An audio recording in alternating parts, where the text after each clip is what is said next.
Olivier de Schutter is the United Nations Special Rapporteur. Prior to accepting that position in 2008, he was the General Secretary of the International Federation of Human Rights. He's also a professor at the Catholic University of Louvain and a member of the law faculty at New York University, among other affiliations. His most recent book is International Human Rights Law. Thank you. Well, ladies and gentlemen, dear friends, let me begin by taking a look back. When the idea of food sovereignty emerged 20 years ago from the writings of Mark Edelman on peasants in Guatemala, from the protests of small farmers in Karnataka, from the meeting, the famous meeting held in Mons in 1993 that founded La Via Campesina, people like Rafael Alegría and Paul Nicholson, these visionaries in the past, the food sovereignty message had indeed a lesson to teach us. Policies in the areas of food and agriculture should not be taken hostage to the exigencies of international trade. This was, of course, the time when the Uruguay round of trade negotiations was coming to an end, and agriculture had been put on the table of this global bargain to be struck. Agriculture was set to become the next frontier of the great mill of commodification, and farmers from the world over were asked to compete against one another and let the least competitive disappear. The trade negotiators wanted their farmers to compete, but instead, rallying behind the slogan of food sovereignty, the farmers decided to unite. A strange ballad of words began to emerge. Those talking about freedom of trade, trade liberalization, were condemning farmers to new forms of pressure and coercion from the global marketplace and from the large agri-food companies that dominate it. And those speaking of food sovereignty meant, in fact, alliances across national borders, social movements rather than governments, and, to borrow from Jan Douwe van der Ploeg, his beautiful sentence, the art of farming against the business of agriculture. Food sovereignty activists and their allies were attacked on a number of grounds. First, they were attacked of putting the interests of food producers above those of consumers, especially urban consumers, who were supposed to want abundant and cheap food and a variety of foods all year round with the longest shelf life possible, please. But we have now learned the answers to this accusation. We now know much more about the considerable damage caused by the so-called low-cost food system that was being cooked for us. Ill health from bad diets made of industrially processed foods, low wages in the food sector, from the tomato pluckers in Florida to the fast food workers in McDonald's outlets, ecological damage on a large scale, all can be traced back to the obsession with more production, bigger scale, and lower prices for all but the companies driving the system. Low prices, we now insist, should not serve as a substitute for decent wages and for social policies that can allow everyone, even the poor, to afford prices that are fair for all. Food sovereignty activists were accused of denying the benefits of trade and the efficiency gains that can result from each region specializing into what it is comparatively best at producing. To this, the answer has been, our answer has been, that trade over long distances, controlled by the companies who have the logistics and the networks, and the ability to source their bananas and their soybean from farmers located thousands of miles apart, is not the only trade there is. And local and regional markets have been neglected and insufficiently supported, just as global markets have expanded, and in part because of that very expansion. And as Bina Agarwal reminded us, the food sovereignty activists are now able to point at the considerable risk that countries are taking when they depend on imports for their food, as global markets undergo regular shocks and prices regularly spike. Now, these were the debates over the past 20 years, and these debates are still very much alive. no clear winner has emerged. The battle for food sovereignty still must be fought in the streets, it must be fought in the fields, it must be fought in the papers, the pages of The Guardian or the New York Times, and these are all spaces that must be occupied and recaptured. But a generation has passed, and the problems facing the food systems have grown bigger. Food sovereignty today is much more than it was. It is invoked by food policy councils in North America, from Quebec to Auckland. It is the rallying cry behind the growth of farmers' markets and community-supported agriculture schemes. It's a slogan that is heard in food banks that seek to reconnect people to their local farmers and to the food systems they depend on more broadly, such as the shop in Toronto. It is referred to by those who want to produce their own food through vegetable gardens in their urban neighborhoods or in the schools at which they send their children. This represents a remarkably diverse set of initiatives, and it may be tempting to conclude that the success of food sovereignty as a concept stems from its very ambiguity, allowing different experiments to unite behind it and to gradually thus contribute to giving it meaning. Though there is much truth to this view, I think it should not blind us to the fact that, in fact, there exists a deep underlying convergence behind all these various initiatives. Second-generation food sovereignty seems to me to present 5 key characteristics.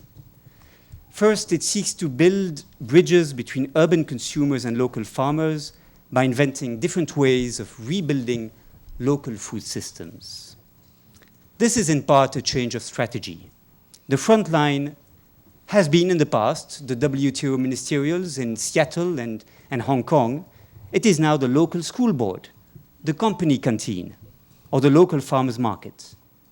Alliances are now being built at local level between citizens, farmers, and municipalities. Food sovereignty was accused of placing the interests of farmers above those of urban consumers. Magic. Now, it turns out that the urbans are the most dynamic part of the movement. Secondly, these various innovations that form food sovereignty today are democratizing innovations. People were passive consumers. They've become active citizens, seeking to reclaim control over their food systems and exercise their right to choose. It's not simply that the act of consuming has become political, although it also is about that. It is more than this. People seek to co-design the food system on which they depend, to participate in shaping this system. We were familiar with the slogan of workplace democracy. We now must open up our eyes to food democracy. Third, the social innovations that form the food sovereignty movement seek to strengthen social links. As Karl Polanyi has shown, the penetration of market relationships in all areas of life has impoverished human relationships. People are individualized and less socialized. They are assigned a role as producers or as consumers, as buyers or as sellers, and they communicate through prices. But when they found a food policy council, when they establish a community garden or join forces to convince the local school board to buy local, they become human beings. Stronger community links, richer social relationships, it turns out, is not simply a way to make our lives more interesting and more worth living in the direction of humanism, to borrow from Theodor Schenin's reference to the manifesto of the Zapatistas. It is also better for health. It turns out, in fact, that the single most important factor for increased life expectancy, even more important than reducing alcohol or abstaining from tobacco or avoiding excessively sedentary lifestyles, is to build social links. Fourth, food sovereignty initiatives favor resilience over efficiency. They are guided by the realization that we have entered into an uncertain world. Peak oil the imbalances in the cycle of nitrogen, genetic erosion as a result of monocropping schemes, soil degradation, the repeated shocks that result from climate change, the logistical nightmares associated with urban congestion. These threats will mean in the future more instability and more volatility, and the need to invent more solutions and to do so faster. Just like resilience is at the heart of the cities and transition movement, it is a major concern to many bottom-up citizen-led initiatives that claim the right to food sovereignty. The key words here are reduced dependency and greater diversity. The more solutions can be designed locally, using local resources, the less vulnerable any local system will be to outside shocks, such as sudden increases in energy prices, a breakdown of supplies, or an economic crisis that places basic items out of reach of the poorest. Local resource, of course, not instead of outside resources, but in addition to them. And the more these solutions will be diverse, the better the local system will be equipped to deal with contingencies, which, per definition, cannot be predicted in the form they will take, but that we can predict with certainty will happen more in the future. Fifth, finally, food sovereignty's interests are deeply aligned with those of agroecology. Indeed, it is no accident that at the same time that food sovereignty has been making progress, at the same time that the second generation food sovereignty has emerged, in the world of farming itself, agroecology has been making such remarkable progress as a new way to think about our relationship to the ecosystems that feed us. Agroecology seeks to replace a dependency on external inputs derived from fossil energies by locally produced inputs, recycled from the farm itself. Agroecology transforms the role of farmers. They were passive recipients of knowledge produced by others for them, scientists in white coats working in laboratories at worst, at best, agronomists trained to believe in universally applicable magic solutions that could apply in all regions. Farmers now, with agroecology, become co-producers of the knowledge that they use. And this knowledge is highly contextualized. It is linked to particular soils, ecosystems, and political economies. Agroecology is empowering, not disempowering. It engages farmers in a social movement in which horizontal transfers of knowledge occur and which gradually is attempting to transform the food systems. And agroecology prioritizes diversity in farming. Therefore, it not only recognizes the complexity of nature and how nature works instead of trying to simplify it, it also is, because of this diversity, a source of resilience against future shocks and long-term stresses. The links between food sovereignty and agroecology, therefore, are not circumstantial.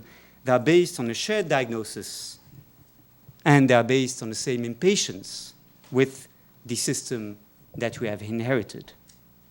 Now, I've listed a range of problems associated with the dominant food system: corporate-led, energy-thirsty, and so obsessed with low cost that it treats as externalities, the costs of which should be borne by the collectivity, ill health, rural depopulation, and ecological damage that it is associated with. This makes you think of Mahatma Gandhi's answer when he was asked what he thought about Western civilization. And he said, well, I think it would be a good idea. Maybe time has come to re-civilize the food systems, or to re-civitize them, relocalizing them, democratizing them, allowing them to be guided less by a search for efficiency demanded by the markets and more by the quest of ownership that its citizens demand. There is considerable resistance to be expected. Vested interests, Malthusian anxieties, sunk costs, growth-obsessed macroeconomics, a certain idea of progress, as Theodor Schenin mentioned, or modernization, shoppers' routines. All this matters, and these are all major obstacles to change, but the conventional food system is not made of one piece only. It can be transformed piece by piece, and alternatives can emerge from the bottom up as social innovations conceived as experiments, creating alternatives and increasing the pressure for reform. This, in my view, is what food sovereignty is about. We need the wisdom of food sovereignty. And to explain what kind of wisdom I have in mind, I would like to finish with a story. There was in this village a woman who was respected for being a very wise person. She was known as a very wise person. And the young boy hoped to impress his friends by trapping the woman. He caught a bird and put the bird in his hands and visited the woman and asked the woman, well, is this bird I have here dead or alive? And of course, if the woman responded, it's alive, the bird would be killed, suffocated, and the woman would be trapped. And of course, the woman answered, my son, the future is in your hands. Thank you.